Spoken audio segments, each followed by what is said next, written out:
It's a much better Absolutely. investment, right? So Yeah. it's like you get a coach to compress time to save me 10 years of misery, bad mistakes, costly decisions, right?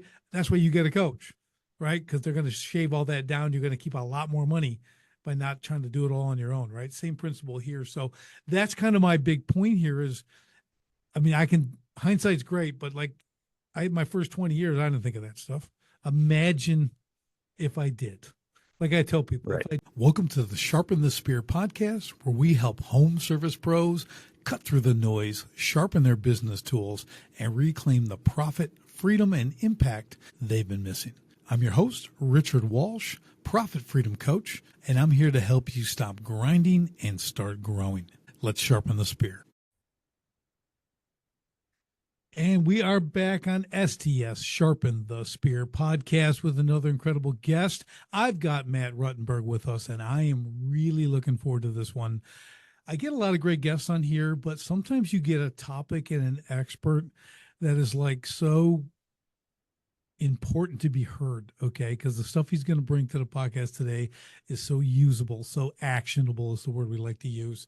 You're going to love it. So, and for the high level hint clue, we're going to be talking about how to keep more of what you make, and who doesn't want to do that. So, without further ado, Matt, no one knows Matt better than Matt. So, Matt, little backstory brings us up to speed, and we're going to get into it. Yeah, Richard, thank you for having me on today. I really appreciate it. I'm excited to be here.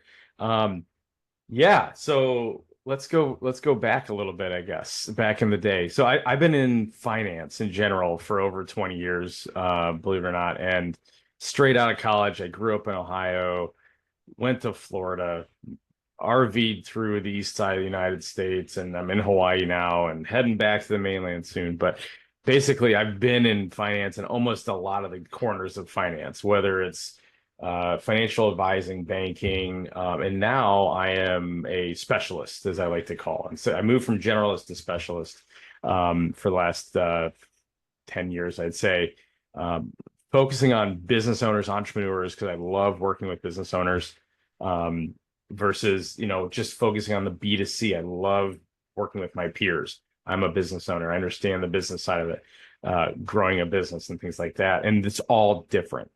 Everybody's different that I talk to.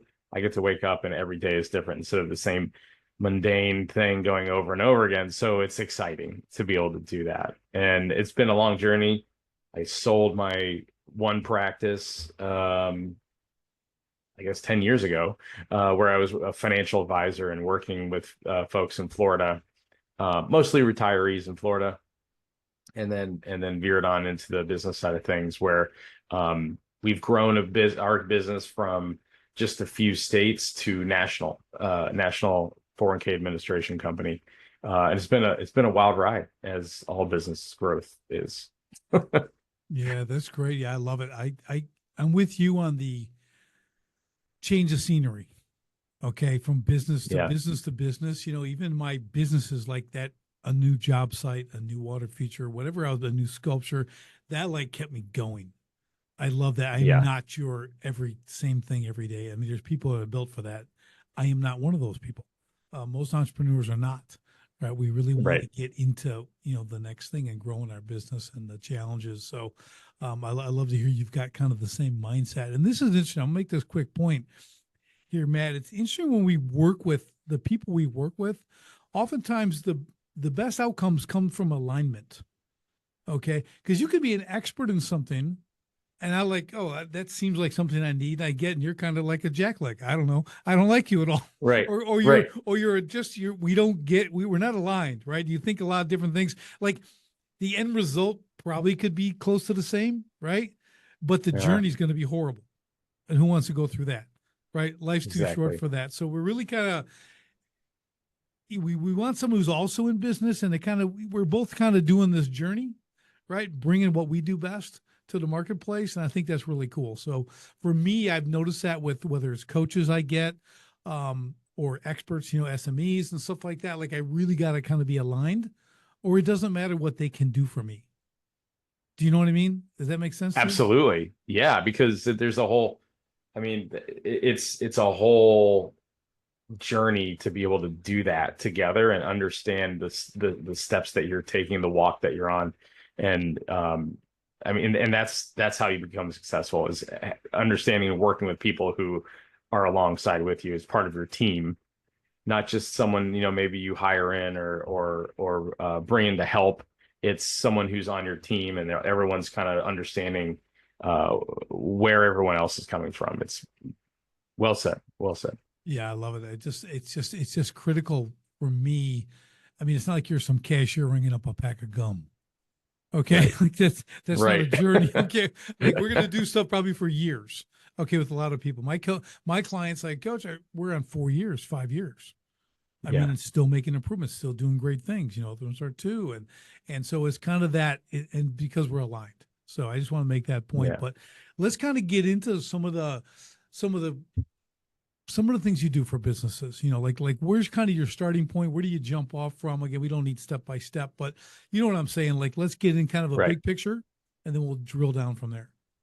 Yeah. And that's let's kind of start with, you know, we are a custom 401k administration company. So we build 401k plans, or retirement plan stacks is what we call it, because it's not just the 401k. There's more components to it. We are a specialist. We are an expert. So like if you go to your general practitioner for your doctor, they're going to bring in a specialist. So we work with your financial advisors, your CPAs, your tax attorneys, and other specialists and strategists, and we work with them because it's a huge part of the world. The 401k world is vast. It's much bigger than people realize. So from a 30,000-foot view, we build custom retirement plan stacks built specifically for your business, not everybody else's. Think of going to LegalZoom to download a legal document that you need, whether it's something for business or personal. All you're doing is filling in blanks, right? And that's what the mass majority of 401k plans are out there. And then when you get into the custom side of it, it's like you're going to the attorney and saying, build this document out for me, for my business exactly. And then you have a structure that's specifically catered to your goals, your business model, your business, your employees. And then that's how you're able to use it as a tool instead of just as an employee benefit. And that's kind of like the major thing that we want to get across is it's a tool. It's a part of the overall picture. This is one IRS code. There's 7,000 pages out there. So this is one, and it all connects.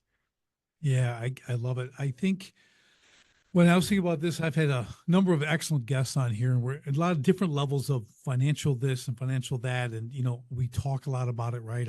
Even valuation of businesses, right? And selling, what do you want to get? Yeah. How do you do this stuff? So there's a lot, it's very intricate, right? There's a lot to it when we start to figure this kind of stuff out. But what really intrigued me about you, Matt, was that customizable aspect, because everything else is kind of plug it in and you're going to get the general what everyone else gets. And things like is that, or throw darts at the at the newspaper and see where it lands on the passive index Right. funds or something. I don't know, like you could do that too. That's about the same outcome you're going to get. Right. So I think when you're tailoring it to business owners, because and I'm going to give you this, what I've seen a lot with business owners is we do what we do because we're good at what we do. So we create a business around it, right? So we're doing that. We're making money because we're good at what we do, and people want to pay us. And some make a lot, some make a little, whatever. But then we don't. That's kind of where it ends. It did for me for the first 20 years. I just had lots of money and didn't know what to do with it. So I just bought things. Okay, because I wasn't much in listening for advice and taking advice. But there's a thing called Parkinson's law. I talk about this often. If your money doesn't have a plan, if it doesn't have a place to go, it will evaporate. Okay. And I was the master of evaporation. All right. I was really good at making my money go away. So when you have a plan, like something you're building, right? I think the big key is like you need to know where it's going, not just where it's going, but what it's going to do. Right. So there has to be purpose behind what you're doing. And when you're talking about this customizable, this is what it's about, right? Kind of really understanding where it's going and what it's going to produce. Yeah, I absolutely love that. Yeah, it's interesting. We talk to a lot of business owners, like speak to them directly on hundred a year, speak to them publicly thousands of a year, and the conversation is relatively the same every time we talk to someone. It's, you know, why are you here? Why are you talking to us? What are you trying to learn? What's the priority? Is it you, or is it your employees? Is it is And then the second question is how much? What's your profit look like? What is your, how much are we looking to earmark here? How much room do we have to work with? And then we back into the plan design. And I'm telling you, most of the time, at least half the time, the business owner, they've looked down for so many years, and they're working on their baby, basically, right? They're growing it. And then all of a sudden, 40 years old, or maybe late 30s, early 40s, even at the 50, they look up and they're like, oh geez, I have a profit here. And I haven't been paying attention to it. And where's that money going? And they, maybe they've been struggling for a long time, because it's the business owner journey is stressful, to say the least, right? And they're like, I finally made it. Now let's go buy all these toys and get the bigger house and feel comfortable for a little bit. But at the end of the day, it's, yes, your business has a value. That's one part of your overall like long-term plan here. But the rest of it needs to diversify. And then how do you do that? And that's a big part of that is, okay, let's diversify, but let's get some tax savings around it. Let's get into these major tax strategies that we can add these components to, and it ends up all working together. But it's funny that it's really it's that journey that they look up and they're like, oh, I have a profit, what do I do with it? My taxes are huge, what do I do with it? How do I fix that? And that's when the mass majority of the people we talk to are in that phase of that overall entrepreneurial journey. Yeah, and I think the problem with that is it's the old end of the year. Oh, I got a lot of profit. Oh, go buy a truck, go buy this, go spend your money. Okay. Which to me has never made sense. And I'm a spender. Okay. I'm like, well, this is where the word tax strategy is different than tax accounting.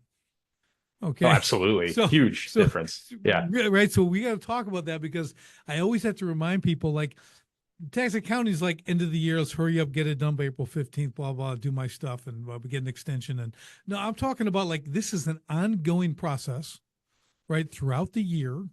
You're not waiting to any certain date to start thinking about this. You're like always looking to have tax strategy, meaning not so you can pay more, but so you can pay less, right? How do I keep more of what I have? Because I'm making a lot of money. And it seems to really get swallowed up by the unknown uncle, right? Who's Uncle Sam, right? The unknown uncle. I love it. He keeps sneaking into my pocket and taking my money. And the harder I work, the more I pay. I'm kind of being punished for my hard work, right? So I need tax strategy to avoid doing that. Obviously, it's all legal and everything else, but there's so much out there, and that's why guys like you are bringing these possibilities to the business owners. So talk about that a little bit. Yeah, and I think there's a huge common misconception about what do the accountants do? What does the CPA do? Who does what? And I think and I don't know why maybe it's just because it's not spoken about well, or there's a confusion within the industry. Maybe it's, what is the strategy? Hiring your kids. Okay, that's a pretty low basic. Do you do that or do you not do that? But we're talking about ongoing consultation that needs to happen. It's not a set it and forget it. Your business will evolve daily. Your employees, for us, when we design the plan, your employee pool changes all the time. Some industries more than others. This person becomes eligible for the plan, and how do you give them the money but protect it at the same time? And at the end of the day, it's, this is your business. We are trying to design this for your benefit, and then we check off what we need to for the employees, because the tax savings comes when it comes back to you, not just giving it all to, everything in business is about the net, right? Are you in the red? Are you in the black? If you're in the black, you can multiply that. If you're in the red, you just don't do it, and you move on to another strategy. But at the end of the day, the tax savings, the strategy is when you keep the money and instead of giving it out to everybody else. And if you're number one, that question, going back to number one, what is your goal? Is it, if it's, I want to take care of my employees, I'm good, I'm fine, my employees are my number one, that's great. It's not as, it's probably more rare than the alternative answer, because it is multiple choice, right? There's a reason why you're in business and you're growing this and you're creating a profit. It's because this was your dream. And the strategies are, again, this is one strategy. There's a lot of strategies within the 401k side of it. But you have to have a team that communicates to be able to, excuse me, talk through it and have these meetings together and talk with the tax accountant, the strategist, like, will this work? Does this make sense? Because we know a part of your information, they know, the general practitioner, the accountant knows hopefully all of it or most of it, but then you also have to plug in a strategist is sometimes layered on top of the accountant. It's a layer on top of it. And then you have to go to your accountant who knows everything to see if it makes sense. And it's all just one big web of a team, really. Yeah, I always considered the CPA, they're in charge of compliance. Okay. Yeah. Am I paying what I have to pay? Right. Filed at the right time, estimated, everything else. Right. So to them, I'm always like, they're more like the glorified bookkeeper. Okay. And I'm not bashing them. I'm just saying that this is why they're specialists, right? I think you said it right. They're like a general practitioner. Okay. But and seldom do you find, unless they have a large accounting firm where they have a tax strategy department, right? They have individuals who deal in that specifically, right? And they're out there, which is great, but if you're looking at for just you have to be careful you don't confuse the two. I think that's the thing that people don't get. Again, they're too much into no one wants to do their taxes. Okay. I've had my own tax issues back in the day, plenty, cost me lots of money. Okay. We've all kind of been there one time or another, probably. But at the same time, we kind of do what we kind of grin and bear it. And I think that's the wrong mindset. Okay. I think you should be as aggressive with that as you are with like selling your product or service. That's what I think. Absolutely. Like you should be like, dude, like get on the horn, man. What are we doing with this? I got this coming down the pike. Listen, I'm closing a $700,000 job. I'm going to make about $350 on that. Okay, let's get a plan. Okay, I'm gonna have a $350K sitting in my, like, I need a plan. Like, is this something we can split up? What are we gonna do? Right? We gotta talk real. We gotta know that's 6 months. In 6 months, I'm gonna have this. What am I gonna do with it when I get it? Because it needs a place to go. Otherwise, you don't want it in my hands. Trust me. Yeah, it should not be a conversation like right before you file your taxes or after the first. It should be ongoing constantly because it and I think there's what is bookkeeping, what is accounting, what is consulting, what is it, that is very confused. There's a lot of gray area, there's a lot of confusion there. And right, if you are just starting out, I know there's everyone wants to DIY it because you're trying to pinch pennies so you can go increase your profit, which is, I get it. I understand it. At some point, you got to have that team. You build the team of professionals and they have to communicate, especially as your profit goes, because if you don't, we've seen many times where I've, DIY design plans. When I say DIY, like you go to either a payroll company that does, boilerplate prototype plan designs, or you go to, one of those big custodians out there that we all know and love. And it's like, here's your blank template, plug and play. But we've seen some where as their profit grow, they're not getting the customization and consultation they did need. And they're literally giving tens of thousands of dollars more to their employees than they had to, or savings tens or six digits of dollars in tax savings that they missed.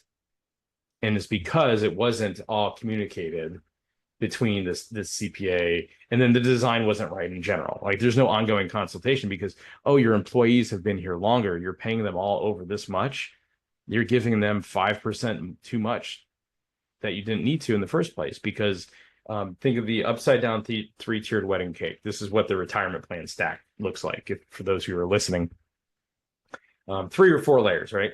Every layer that you add, 401k, profit sharing, defined benefit, executive benefits, they all have to communicate. They all have to be designed a certain way to maximize the layer above it. And if you don't, you're throwing money literally out the door. The cost of your plan, like the administration fees, the record keeper fees, okay, I get that. That's all relatively close, maybe a few $1,000s at most from one company to the next. But the real problem is when it's not communicating from top to bottom. That's the big problem. So you have to have like your team designed the same way. If they're not communicating, you're missing out on strategies. You're missing out on components that really should be there. Yeah, it's so important. Like I said, it can be complicated. Like you said in the beginning, yeah, I get it. We all start out, we get our QuickBooks and we get this, and we have maybe we get a bookkeeper. Usually not. We do it ourselves. Right. Okay. So, but it's like, okay, do it yourselves. And I always say, and like tomorrow, get a bookkeeper. Okay. Because like they're at least going to have it organized. Okay. And you don't need to spend your time trying to figure out that. Okay. You need to be out selling. Okay. Making your business grow, not worrying how to use an Excel spreadsheet or whatever. Like focus on that and then get your account. And then, right. And then you're going to progress, but you need to do that quickly. And I think why I love I know why I love having the guests like you on, because we're big on strategy. Okay. Strategic thinking.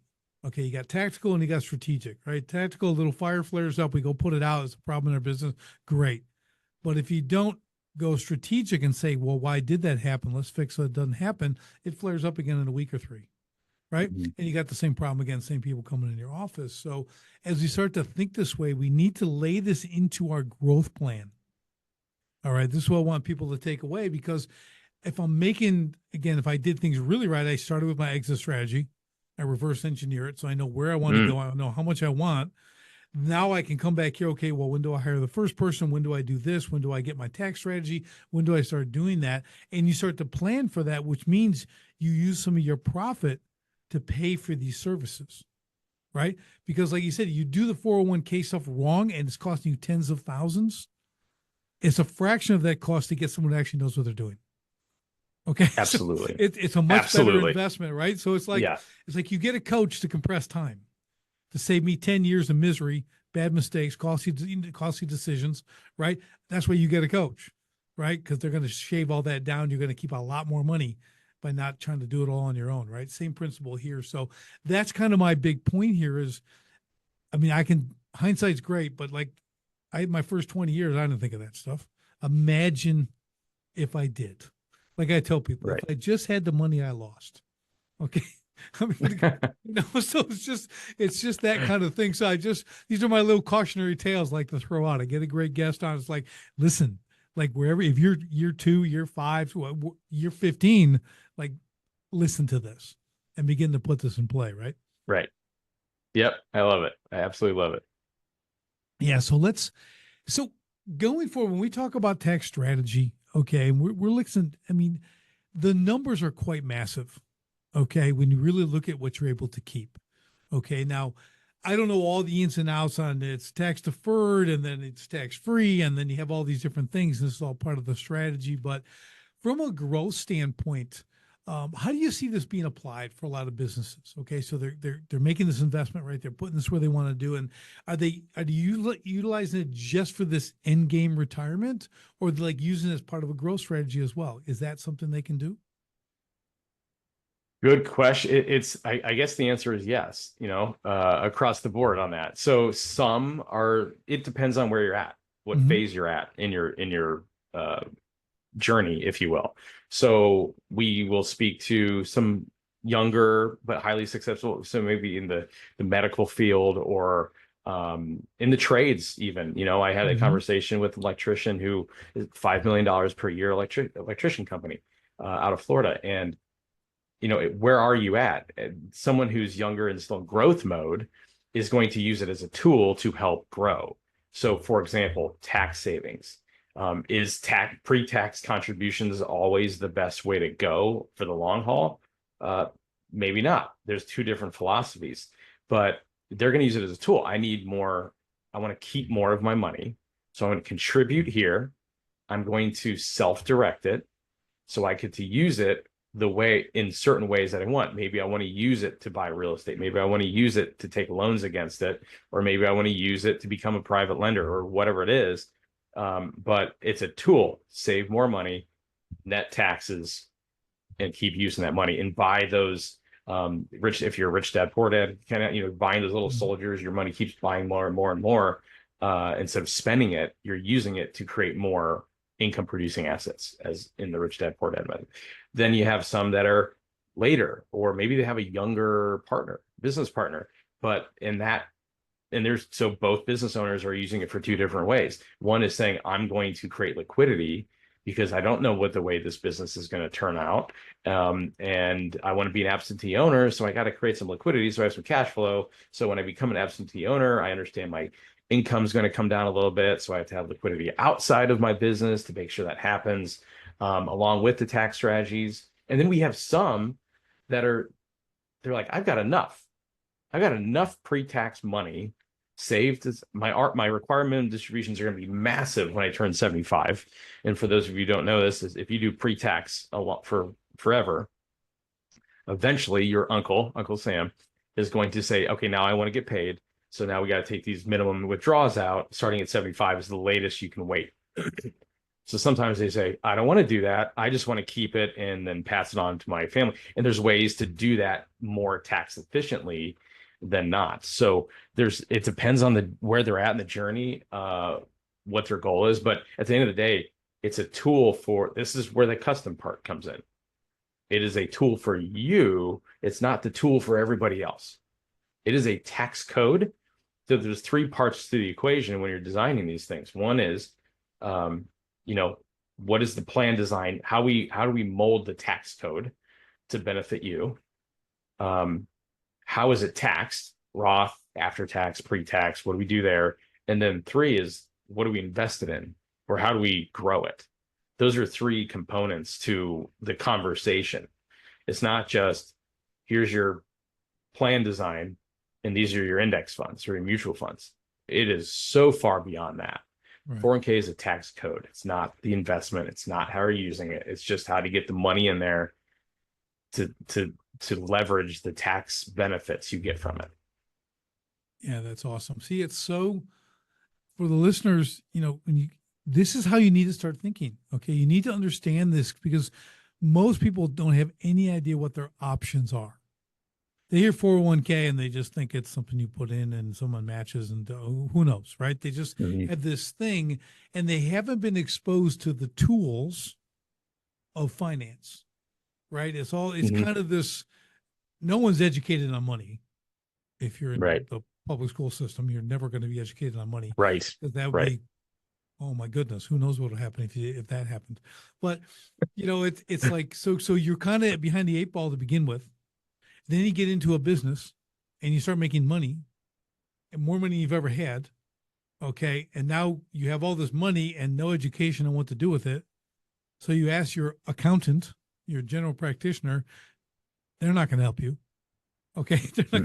They're just, for the most part, go buy trucks, go buy, whatever, so you don't have to pay tax. Like that's not a strategy. So you kind of get stuck on this little hamster wheel of making money and then giving 55% of it away.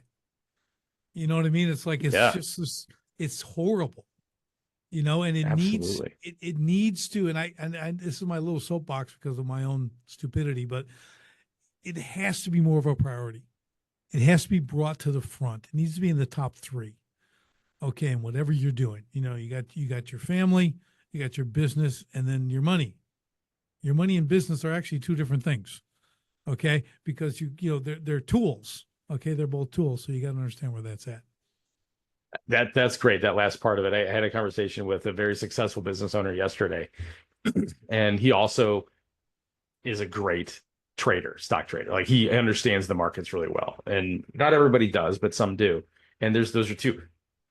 Earning your money is different than growing your money. That's it. Like step one, step two different things, and protecting it. It's growing it and protecting it at the same time. Yeah. That's a whole man. the protecting part. Like It's another. I'm telling you, man, it's like another show. But it's, this is what I'm talking about. See, this is why we talk about this stuff. Like most of us don't, all we know how to do is make money. Like we're Right. limited. We have this, we got one skill, make money. As I always tell people, it's the easiest thing you do in business is make money. It's the easiest thing to do. Everything else is hard. Investing it and protecting it, right? Same thing. You got all these different elements.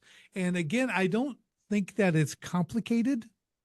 I don't think it's a super complicated process. You just don't have any exposure or knowledge to it. You know what I mean? Do you agree with that? I know there's Oh some my gosh, yeah. complexity, but right? It's a huge world. Like there's 7,000 pages to the tax code, right? 7,000. I don't care who you are. Nobody knows all of it. Right. But everyone focuses on it. Some on different sections than others. But it's impossible to really understand the differences and where to go and who finding the professionals, finding your team is a whole nother conversation. Like who do you know that is going to that you can trust? And can I ask my accountant, are they going to give me the right person? It's really like it's up to you to interview and have conversations with people. And I know you're busy. I know people are really busy working on their business or in their business, I should say. But you got to take a step back and really say, okay, who's going to be my best? Who's going to be the best team for all of this? Yeah, that's a challenge. And as a business coach myself, I'll get these questions, and like it's the old I teach about referral. Okay. When you refer someone, there's three people involved, right? So I'm the coach. I have my customer, Matt, you're my customer. And then John over here wants to know, should I hire Richard? Okay. So in that, he's asking you, is Richard great? Did he help you out? Would you, is he a referral? And I say, of us three, whose name's at greatest risk? That would be Matt. Because Matt has to take a chance, say, Richard's great. You should use him. I start working with Matt, or I start working with John. I'm a complete bust. I don't deliver. I get done. Whatever goes wrong. Well, okay, John's not going to like me, but he's really going to hate on you because you're the one that gave him the green light for me, right? And you guys like have dinner and the wives get together, and I've ruined that, okay, because I'm that, right? So referrals. I mean, the vetting process alone.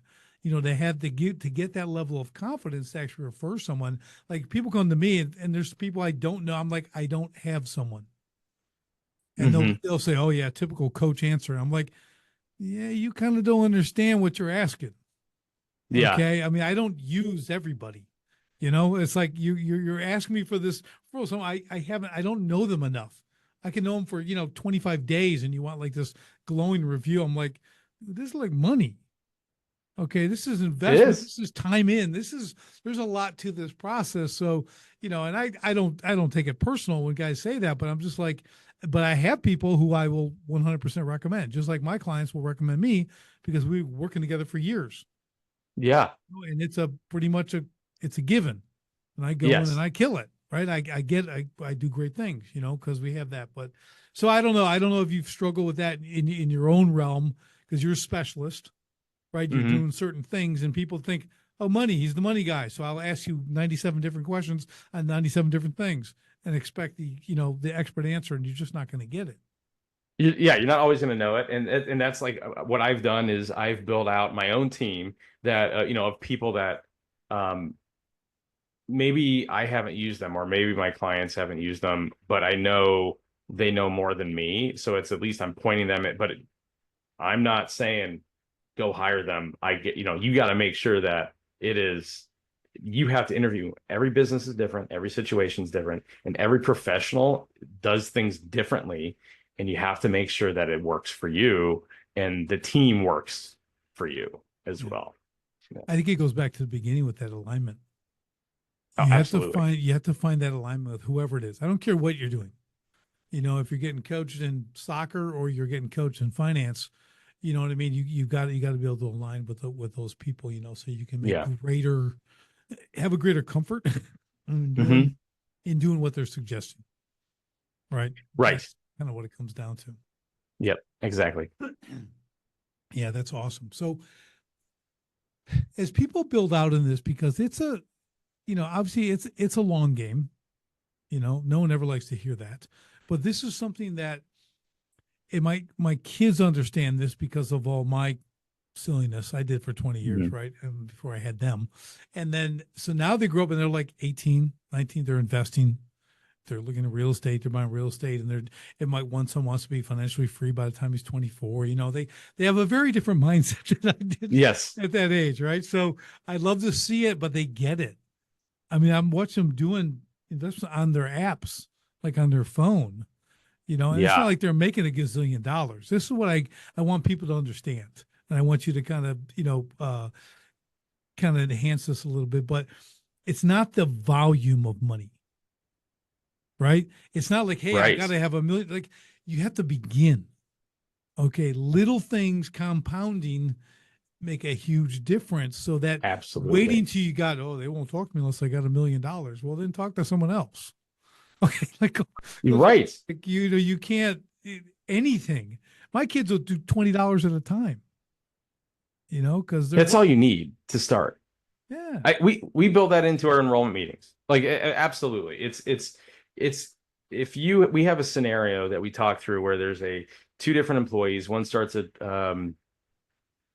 I can't remember 25. The other one Yeah. starts at one has saves twice as long than the other, Hmm. but they save the same amount. Right. Okay, a certain Yep. percentage of the paycheck, it's the same dollar amount, but that extra 20 years of growth is compounds it to more than double. It's the compound interest is the power Yep. there, and getting is something. It's a piece of the pie. Don't look at it as like this is I got to start big because this is my one big bucket. No, it's little increments. Think of the pie chart. It's all little pieces of the Mhm. pie. So you're building up the one slice now, and you'll figure out the other slice later as your profit grows and so on and so forth. So, and your business is one of the slices too, if there's Yeah. a value to it. Yeah. This is such a big takeaway, Matt, because we all, again, being uneducated in finance, in money. Mhm. Okay. All we think is you got to have a lot. People are rich because they have a lot of money. You don't know they're rich because they started Yeah, with a little bit that grew into a lot of money. Most people don't start with a lot of money, unless it's exactly. handed down as a legacy thing or something. But most of the millionaires, okay, like the Millionaire Next Door, that book, these people just Hmm. started with nothing, and now they're In their worth that. 20s, in their Exactly, teens. Yeah. Yep. exactly. It's just a little bit Exactly. here. A lot of teachers, okay, they're real estate. Next thing you know, they've been teaching 10 years. They have 7 houses. 7 income producing assets. They get 8 or 9 every year. They're looking, they get a deal, they get another deal, and they're making 60, 70,000 a year. Exactly. Okay. Are they wealthy? Not 67,000 a year, but they're acquiring this asset and that, right? It's little bits. And over time is a big takeaway. I couldn't wrap my head around that. The whole compounding thing. I'm a little thick. I'm a Marine, so I'm a little bit thick, but I couldn't really grasp that. Like, well, what little money, you do little things. Big money, we do big things. That's kind of my thought process all the time. I think that it's like even in the entrepreneur space, I think that's their default is I'm reinvesting in my business. And that's good. You need to do that. But a little bit, just take a little bit over to the side. You don't need to start with a 401k if you're a business. You don't have to have start with it. The second question we ask is how much do you want to earmark, right? I said that in the beginning of the podcast. And if your answer is $5,000 a year, just do an IRA. Just go do an IRA or do a Roth IRA or do a just a brokerage account. It doesn't matter. It depends on, that's the tax code. What's it built around? Do you need the liquidity? Do you need to be able to use it? Those are different conversations. But you don't have to go all in. You don't have to build the whole stack. As I mentioned on the retirement plan stack, you start with one, you add the next, then you add the next. Yep. I have a friend, his son working at the fast food place, working at the Culver's, 16. He's almost 17 now. Has fully funded his Roth IRA. Okay. This kid's just Great. 16 years old. Like, he's doing it, man. Saves every tip he gets. He's got the all this stuff. He's really sharp, and he's like putting money there. Oh, it's fully funded for the year. I got this and this. I'm like, he's going to be fine.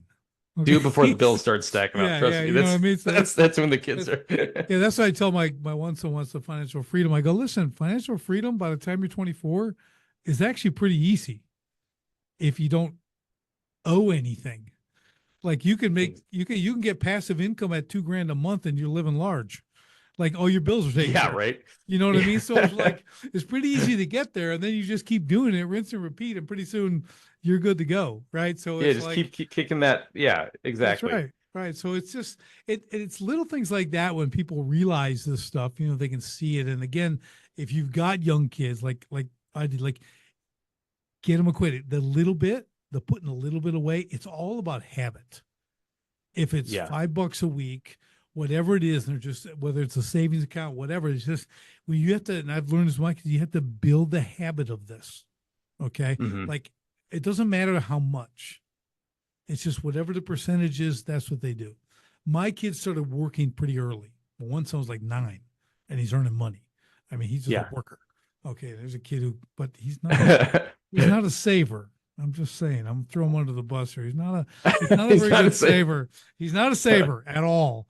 Okay, I've said this before, but between 16 and 18, okay, by his 18th birthday, he had earned $90,000. Okay, Nice. 16. Nice. That's Okay, great. well, it is unless you're not a saver.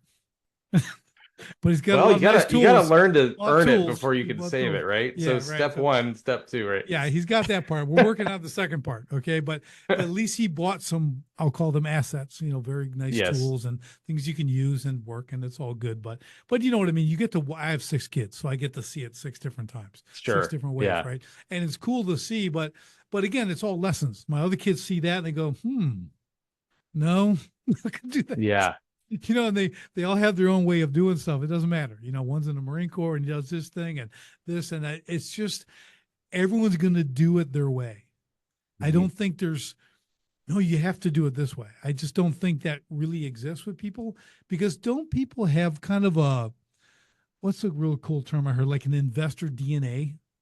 There's like things they Yeah. want, they're like drawn to, they want to put their money into, right? Yeah. Like some were real estate, some commercial, some just these 401ks, this kind of stuff, right? Do you run into that a lot?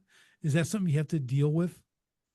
Uh, yeah. Yes. You know, it's are you kind of like in the self-directed realm? Is that what your question is? Would you Kind of, but say? if they're coming to you, okay, and like I Uh-huh. come to you, Matt, and say, man, okay, here's what we got. Like, man, I really like real estate. I like this or like this. You know, I kind of really Yeah. drawn to that if I actually Okay. know it. Some people think they like something until they do it, then they don't really like it. But you know what I mean? It's like, are they choosing the vehicle? Basically, what I'm saying. Yes. Right. And honestly, that comes the flexibility, the customization, that's big. So there's, I said there's 3 steps when you're designing these things, right? But Mhm. there's 3 components to every retirement plan. So when I say retirement plan, I don't mean the plan you have laid out, say I'm Right. going to save this much and my retirement's going to look like this. The retirement plan is 401k, defined benefit plan, profit sharing. Those are also known as retirement plans. So when I say retirement plan stack, we're 401k, profit sharing. But there's 3 components to it. One is the administrator, which is us. We do the compliance. There's a lot of compliance around this, especially when you have employees. We design it. We create the document to do it. It's like your IRS contract. Say, I'm going to build this, and this is what I promise to do. That's basically what the administration does, and you do your filings and things like that. Then you have the custodian or the record keeper or where the money's being held. Okay, that's fluid depending on what you invest in. The third component is who's the investment fiduciary. Okay, that fiduciary word is thrown out a lot, but it's who's making the decisions on the investments. Okay, so that part can be you as the business owner. So we design it, we do the filings, the money's at Fidelity, or the money is at a company you've never heard of because there's a lot of industry niche companies out there, or you want to buy real estate. So you open up a bank account in the name of the 401k plan, and it's just that's it. And then you start funneling all the money out of the bank account. So it's again being the flexibility to be able to do the real estate, the cryptocurrency. It doesn't matter. Think of the 401k, the retirement plan stack as an umbrella. You can have as many custodians inside of it. You're not stuck with one. You can have some at Fidelity. We can manage some. We act as fiduciary for a lot of clients. or you can do real estate, or you can do some of both. You just have different custodians or bank accounts or accounts under the one umbrella. So the flexibility, again, a lot of gray areas out there. It's just understanding. And remember, I said that's like step three. Like, let's get the money in there, one, and then how do we use it and how do we invest and how do we grow it? That's step three. That's step three. So that's just part of the process. And yeah, it's absolutely available. Yeah, because I think, and the reason I ask, and I love that I don't, most people don't know you can have all those things under that one umbrella. Yeah. Right. Because I think, to me, if it doesn't interest you, you're not going to pay any attention to it. And we all know what happens when you don't pay attention to something. It tends to leave. Okay. Try it with your spouse. Try it with your money. Try it with your friends. Just don't pay attention to them. Watch what happens. Well, I have found that to be true with money. Well put.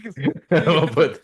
So, like, if I'm not interested, if it's all cryptocurrency and I don't even know what that means, okay, I'm not going to pay attention. Right. Right. But if I'm more of a tangible guy and I want real estate, I want to see it. I want to go knock on the door, literally. Right. That kind of thing. Maybe the bulk of mine's there because I can spend my attention is captivated by that. Right. So that's how I kind of think of it, because it helps me enjoy the process a little more. And honestly, there's even there's more to it than that. Even there's when we have those conversations, I should say. And when you I guess I'll go over kind of a case study, if you will. So I'm talking about before as what can you do inside the plan? Okay. And let me preface this by saying there's a lot of new state mandates coming. For those of you who don't realize, maybe some of your states you already know, like Maryland, California, Colorado, Illinois. Those are ones that say if you have over 5 employees, for the most part, California has now 1, but you have to implement a retirement plan for them. There's a free version at the state funds, and it's a bag of IRAs with bad investments in it, but a 401k checks off that box, a simple IRA checks off that box. And we've had multiple business owners come to us and say, hey, I want to open up a 401k because I don't want to give a bag of IRAs to my employees. It's just not what they want. They're asking for something more. I want to match them. Because you can't do that in the mandated version. So I want to give them something. I want to entice them it's just a little nudge to get them to open up a plan, basically, is what it was. And then I say, okay, so your employees are number one, right? That's that question one. Question two is, how much do you want to earmark? He says, none. I said, oh, okay, so you're reinvesting in the business. He says, no, I just don't like the traditional investments. So then I go into the conversation, say, well, you don't have to. You can get into self-directed and blah, blah, blah. He's like, well, I do commercial real estate. I do commercial projects. I said, okay, makes total sense. So what we'll do is we'll build a plan for your employees. We'll remove you as the owner from eligibility. You're not going to match yourself, but it's there if you need it. But you don't have to do anything to it. So here's a piece that so they're doing everything outside the plan, but they just created something this is the customization. I now know your goal. I now know how much you want to put into it or none. And this is how we do it. So there's inside of a business, once you have employees, everything becomes a level up on complication of design. But there's highly compensated employees and non-highly compensated employees. That's it. Those are the two types of employees, W-2 employees, right? Highly compensated is owners over 5%, their relatives, like their spouse, kids, parents, and then anyone who earns over 155.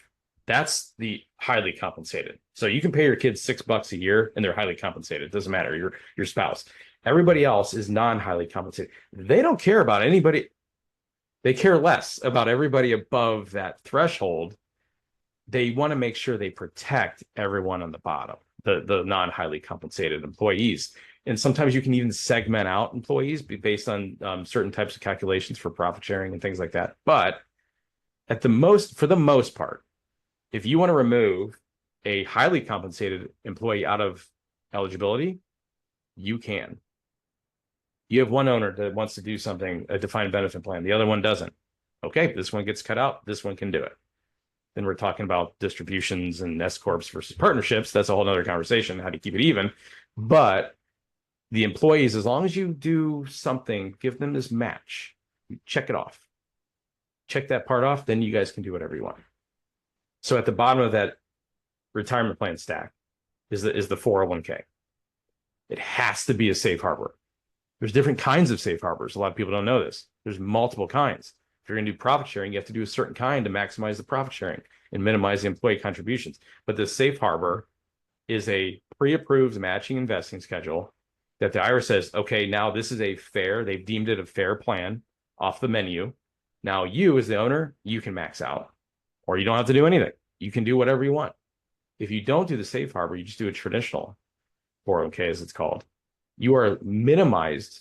You can only put in 2% of your salary, what you pay yourself, 2% more than what everyone else is doing. So if everyone's doing 5% in your company and you pay yourself 100 grand in salary, you can only put in 2% over the five. That's $7,000 a year. So if your goal is to do 7,000, great, that works. But if you were trying to max out the 23,500 or the 70,000, which brings in profit sharing, or several $100,000 if you bring in the defined benefit plan, the safe harbor is the number one on the bottom. Take care of your employees at the bare minimum, and then you can go all the way up.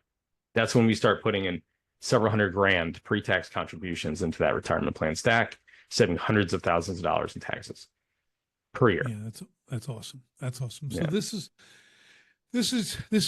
great, because I want people to see all the levels, right? There's so much more to this than one single thing. Like you said, the stack, I love it. Then the numbers really can get up there, right? I mean, I have businesses that are doing 30 million a year. Okay. They have some, they need a place to have their money get protected, right? Yeah. To go grow, be protected, all that stuff, and 10 million a year, whatever. All of us are at different places. Some clients have hit their first 7 figures. Awesome. They're on their way, right? Then again, they should have been doing this before, but like now's the time as we go to 3, and then we're going to 5, then we're going to 7, right? The same principle. But again, how can we max out all this stuff? And I think you've really kind of put all that on the table, Matt. It's really been great to kind of see the potential. I think if we add any more to this, everyone's going to like have overwhelm. Like I little fire hose, hitting with a fire hose. Yes, I'm getting kind of scratchy, but it's really great. So we have brought so much today to this conversation for people to understand, like you have so many options. I think that's what's really important. There's a lot of options, and you need to talk to an expert like Matt here, right? Talk to him and see what this looks like individually for you. That's the other thing. It's like to make this customizable, man, we're like business owners. We don't follow crowds, right? We don't do what everyone else does. I know I'm speaking in a little bit of generality, but pretty much that's how it is. Okay. That's why we're in business, because we're not that. Okay. We don't do average, right? So we need to find things that are customizable to meet our specific needs and goals, because they're different than the average person. So we can't expect to jump into some templated form and then make these great games or have these incredible tax savings. Not going to happen. Yeah. Right. So we have to understand that we got to really dive into this, spend a little bit of time, get complete clarity, and then get the ball rolling. Right. Yeah, absolutely. Love it. I love it. So, Matt, how do people get in touch with you, follow you? You know the drill. Absolutely. Yeah. And I think to preface this part of it is starting to have conversations. So we made it really easy for you. Go over to 401k.expert. That's the landing page. Just go straight there. There's a few case studies on there. You can kind of see what the potential is there. But it's one button, connect with an expert, start having conversations. These aren't salespeople. These are experts to say, these are the deadlines. Every layer has a different deadline. We're still building 2024 designs right now. And if you file an extension, you can do that. It's when do you know when to do this, and have like you said, start with the end in mind.